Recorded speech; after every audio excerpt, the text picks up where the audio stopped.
Naku, yari. Nasira yata BMS ko. Ganito nagsimula ang lahat.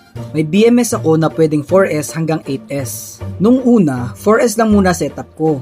Maayos naman, working. Then dumating yung parcel na may 4 cells. Ano daw? Basta 4 cells yun, nasa parcel. Ano? Anyway, basta sinubukan ko mag 8S. Gumana rin naman. Pero hindi siya praktikal kasi 12 volts pa lang ang inverter ko. Kaya kahit okay ang 8S, bumalik pa rin ako sa 4S. But this time, 4S 2P na ang plano. Ganito ko sinet up ang 4S 2P. Pinagparallel ko muna ang dalawang cells para magkaroon ng isang pair.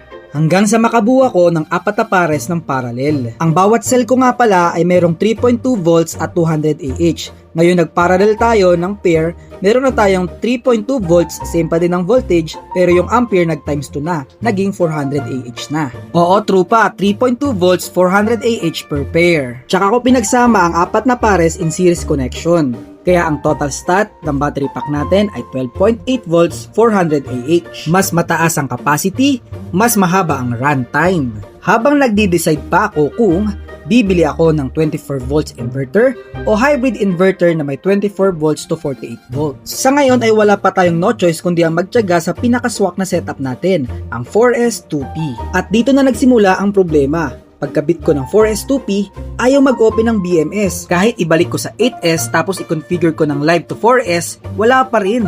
Isipin nyo to gumana siya sa 4S, gumana sa 8S. Tapos nung binalik ko sa 4S, hindi na siya ulit gumana. Doon ko naisip na baka nasanay na siyang gumagana sa 8S o 24 volts nominal. So nag-experiment ako. Naglagay ako ng temporary 12 volts lead acid. And take note, LiFePO4 yung ginamit ko originally.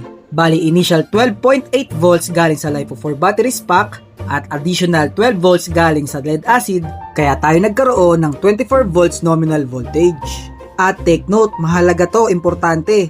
Kailangan yung balancing cables natin ay nakakonect lang sa 4 na terminals ng LiFePO4 batteries. Yung lead acid natin or battery doctor kailangan wala nun para ang masasama lang sa balancing ay yung 4 na terminals o 4 na cells ng LiFePO4 batteries. Okay, so ikabit ulit natin ang B positive ng BMS papunta sa main positive ng pack at ang B negative naman ng BMS papunta sa main negative ng pack. Yan ang typical setup pero ang reading niyan ay 12 volts. Kailangan ang magiging main B negative natin ay ang lead acid na since nakaseries tayo to 24 volts kasama ang lead acid sa 24 volts. At doon nabuhay yung BMS. Para sa isang baguhan na kagaya ko, sobrang eye-opener to. Yung temporary 12 volts lead acid, parang battery doctor. Hindi niya inayos ang BMS pero binuhay niya. Angas, di ba? At ito nga pala ang DIY journey ko. Maraming salamat sa pagtutok mga katrupa. Hanggang sa muli. Bye-bye!